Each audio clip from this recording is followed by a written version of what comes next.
Our next speaker has, actually, I'm quite amazed, not just by him, but his whole family, because everybody in this family has experience of diving more than 500 times across the world. And they keep mesmerizing us with their amazing pictures. So I would like to introduce Nanda Kumar, who's going to show us some of the lesser known underwater wildlife from the oceans. Nanda, over to you. Good afternoon. I am delighted to be here today with Nature in Focus among distinguished guests and nature lovers. It's a great privilege to present some of the underwater photographers. Regularly, I started my diving with shooting fishes, then sharks, then turtles or eels and other things. But later on, I realized I need something to be specific, being more passionate about macro photography on land. So I choose to do something about macro photography. So macro photography underwater is something which we call as critters from the deep. The critters means the macroorganisms which live underwater on a support system. It can be a shrimp, it can be a crab, it can be a seahorse, it can be an octopus, or it can be a small fish. And they vary in the sizes from 5 mm to 50 mm, with very few exceptions of some of the creatures which can grow up to maybe 100 mm too. In this sea fan, a beautiful fan, we can see almost like tens of fishes or hundreds of macro critters, from shrimps varying from the size of 5 mm or in the size of peanut, or in a seahorse which can be a size of a fingernail. To capture these hidden gems, I turned towards macro photography, wherein the passion was to click the shrimps and the thing, and then I basically had to do the first 500 dives almost, just pursuing the buoyancy, because I started the diving almost on the later stage, being a very bad diver and a very bad buoyant person. I had to spend a lot of time to gain the professional buoyancy. Once the professional buoyancy was gained, then I got the confidence to do something with the macro photography, because the most important thing in the macro photography is your buoyancy. You will be doing the diving on the black sand, hovering around just few inches, maintaining your buoyancy, and without disturbing the sandy bottom, you will have to approach these tiny beauties. And that being the pursuit of the thing, then I came upon to pursue the macro photography. Few of the destinations which are my favorite destinations are like Lembe and Ambon in Indonesia, or Romblon or Anilov in Philippines. So let me share a few of my images, starting with nudibranches. Nudibranches are basically an underwater slugs which come in various colors and versatilities and widespread shapes, and you can see them starting from tropics to Antarctica worldwide. And throughout the world oceans, you can find them in abundance in the shallow and tropical waters. There are nearly 3,000 species of nudibranches today, and almost every day, few new things are being added. This is one nudibranch. They come in the various colors and shapes, and we can see them hovering around to the corals. And there are some of the nudibranches which find their shelter on the supporting tunicates. And tunicates also provide them the basic food system required for the life. And this is, if there is something called mermaid is alive, I am sure she will have this as a jewel. So I would rather love to call them jewel of the sea, and the colors there is unbelievably beautiful. And there are some nudibranches which are so tiny that they will find big brothers to hold on to the life system. The bigger one, which is a chromodoris, and then the small one is a maxichromis, which will happily live on the elder one. You can see this as a cloud of bubbles, but in fact, it's a beautiful moving nudibranch.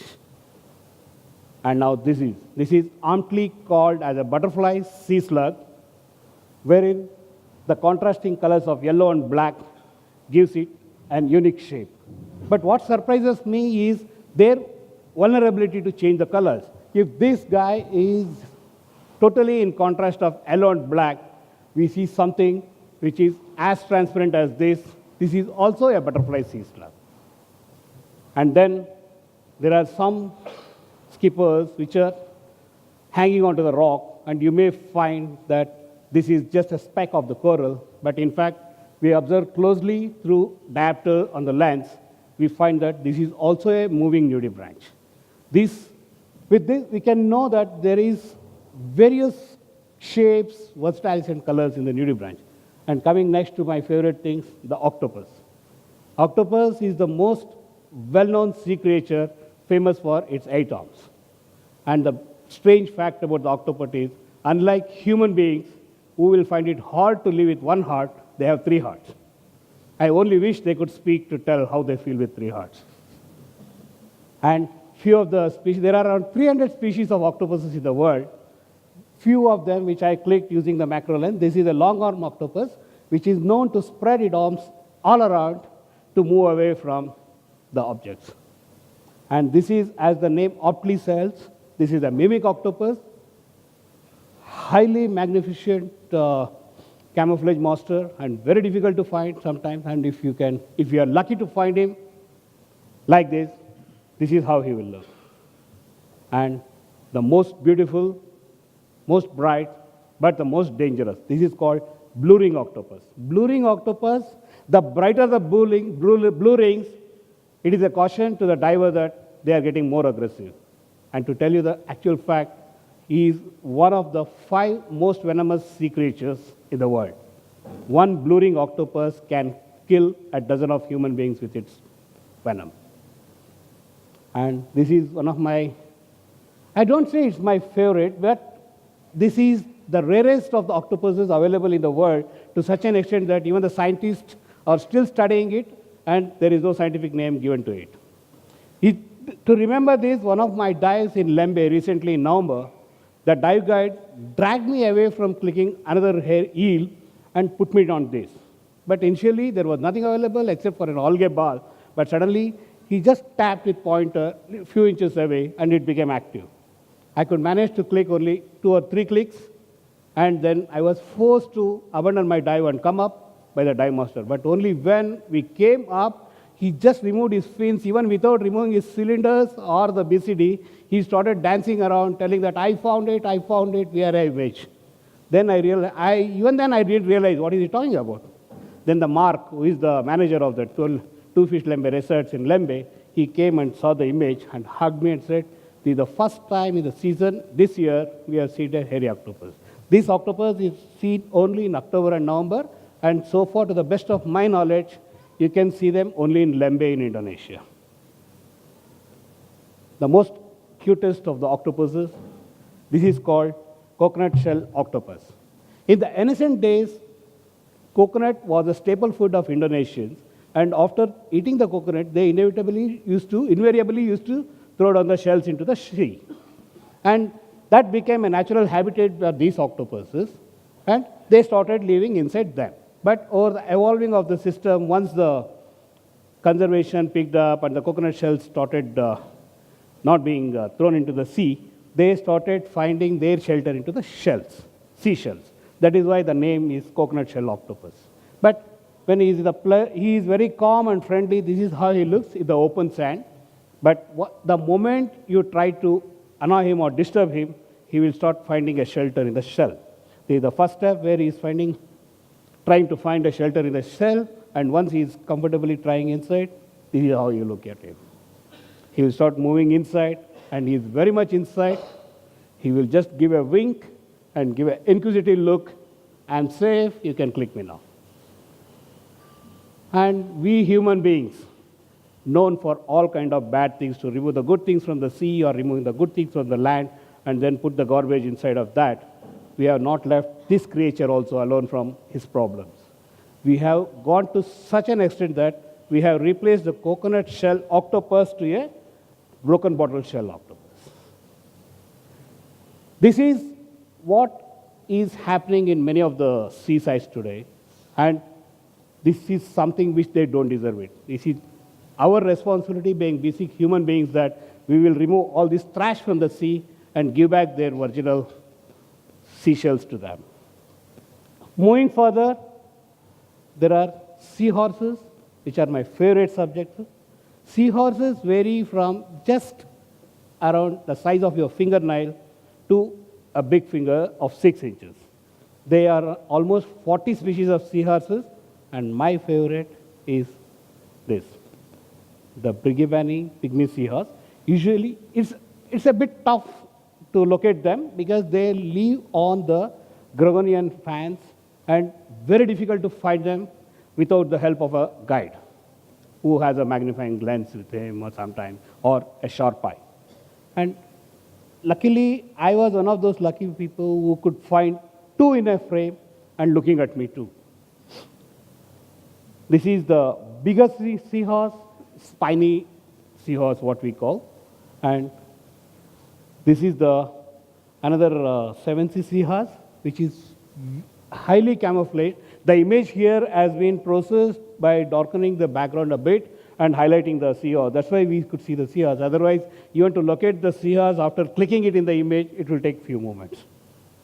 And there is no need to tell you how well it's camouflaged.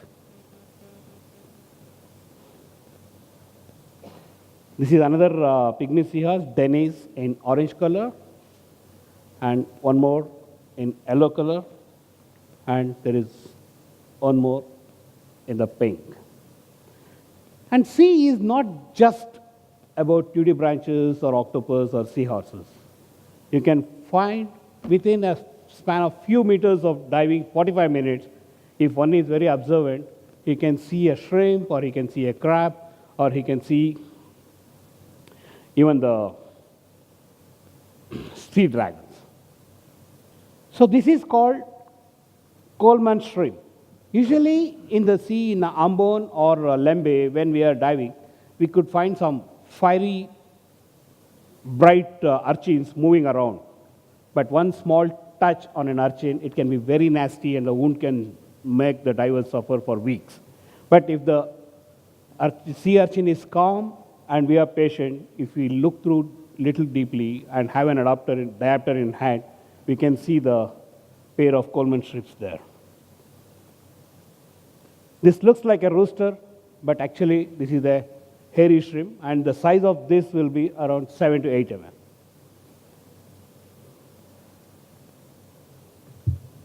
And the next one. Yesterday we were seeing a fabulous show of orangutans, and here it is, he's in the sea also, called orangutan crab. And if the orangutan crab is as big as like 2 inches in size, this is a tiny decorator crab, which is around 4 to 5 mm in size, and when he's short and enlarged, this is how he looks in his surrounding, colorful. Can you see something here? So this is called humpback shrimps, which live in their habitat. It is so difficult to find them in the habitat, and unless they move around or come to a little bit open space, it's very difficult to find them. This is humpback shrimp. And this is another creature called Mbc Dragon. They are hardly around 1.5 to 2 centimeters in length and as thin as our fingernail. And only when they start blinking in their eyes, we will see that there is a Mbc Dragon. That's it.